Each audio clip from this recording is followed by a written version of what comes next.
सबकी लाडली सबके लिए लाडली से बोझ बन चुकी थी। कविता अपने माता पिता की बहुत लाडली थी। 3 बड़े भाइयों की बहन थी। कोई भी चीज मांगने पर उसी वक्त सामने हाजिर हो जाती। पूरे घर में रौब था उसका। पूरे परिवार और नौकरों पर राजकुमारी की तरह हुक्म चलाती थी कविता। स्कूल में भी पूरा रौब था उसका। बड़े घर की लाडली जो थी वह, ऐसे ही उसने कॉलेज में दाखिला लिया। उसके ठाठ बाट, बड़ी गाड़ी में आना जाना, हर दिन नया फैशन देखकर हर कोई उससे दोस्ती करना चाहता था। थोड़े ही दिनों में उसके बहुत से दोस्त बन गए। पूरे कॉलेज में उसकी अपनी ही एक पहचान थी।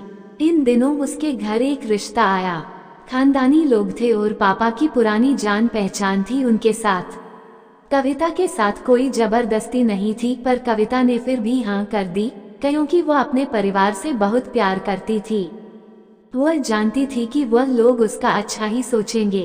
लड़के का नाम राज था। राज काफी पढ़ा लिखा और समझदार लड़का था। ससुराल वाले भी बहुत अच्छे थे। ससुराल में कविता की जगह वैसी ही थी जैसे कि मायके में। कोई भी कार्य कविता की सलाह के बिना नहीं होता था। सबकी लाडली बहू बन गई थी वह। फिर उसके घर एक बेटे का जन्म हुआ। राहुल कविता को जान से प्यारा था। पोता पाकर ससुराल वाले तो फूले नहीं समाते थे। कविता कभी कभी सोचती कि उसकी किस्मत कितनी अच्छी है। उसका हर अपना उसे कितना प्यार करता है। चाहे जीवन में कैसा भी समय आए, मेरे अपने हमेशा मेरे साथ हैं। मैं कभी अकेली नहीं हो सकती। कितनी खुशकिस्मत हूँ मैं। पर शायद कविता की खुशियों को उसकी अपनी ही नजर लग गई थी। एक दिन वो मायके जाने की जिद कर बैठी। राज को बहुत काम था, लेकिन वह फिर भी उसे ले गया। रास्ते में उनकी गाड़ी अन्य गाड़ी से टकरा गई। कविता, राज और राहुल बहुत बुरी तरह से जख्मी हो गए। काफी दिनों के इलाज के बाद राज और राहुल तो ठीक हो गए, लेकिन कविता पूरी तरह ठीक ना हो सकी। सर पर चोट लगने के कारण वह अपनी आंखों की रोशनी खो बैठी। अब कविता की किस्मत जैसे उल्टे पांव चलने लगी। मायके वाले कुछ दिनों तक उसे मिलने आते रहे, फिर कभी कभार फोन ही करके पूछ लेते कि अब कैसी हो। धीरे धीरे ये सिलसिला भी कम हो गया। ससुराल वालों की सहानुभूति भी कम होने लगी। घर में किसी को पास बैठने के लिए कहती तो जवाब मिलता, बहुत काम है, अब तुम भी हाथ नहीं बंटा सकती। राज भी चिड़चिड़ा हो गया था। बस राहुल ही था उसके साथ, जिसके साथ हंसते खेलते उसका वक्त गुजरता। एक दिन कविता के हाथ से कुछ सामान गिर गया, जिसकी वजह से राहुल को हल्की सी चोट लग गई। कविता के सास ससुर ने राहुल को उससे अलग कर दिया कि कहीं उसके ना देखने की वजह से बच्चे का कोई नुकसान ना हो जाए। कविता अंदर से टूट चुकी थी।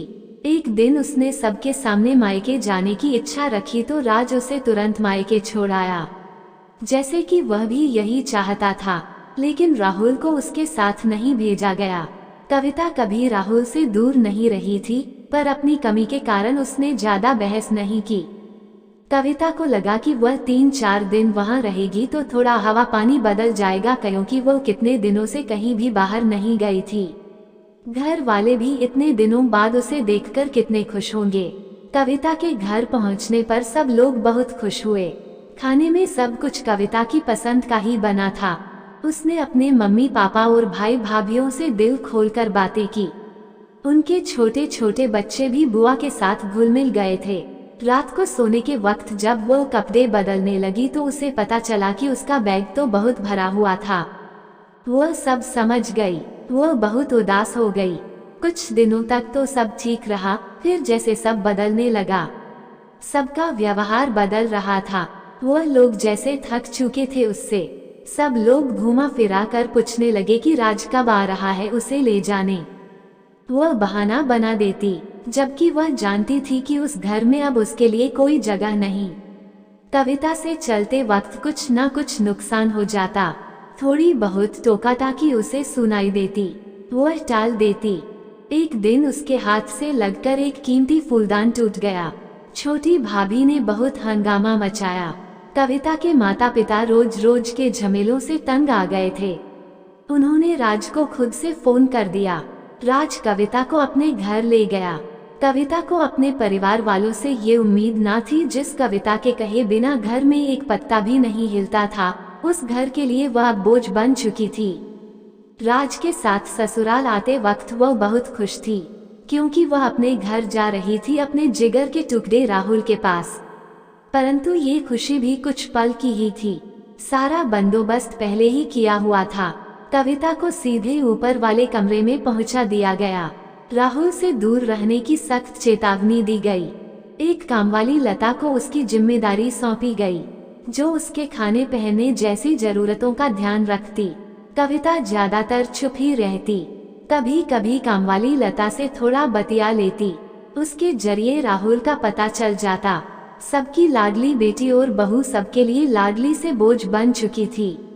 दोस्तों, अगर आपको ये कहानी अच्छी लगी हो तो प्लीज हमारे चैनल को सब्सक्राइब करना ना भूलें। आपके एक सब्सक्राइब से हमें मोटिवेशन मिलता है, जिससे कि हम अपने चैनल पर और भी अच्छी अच्छी कहानियां अपलोड करने की कोशिश करें।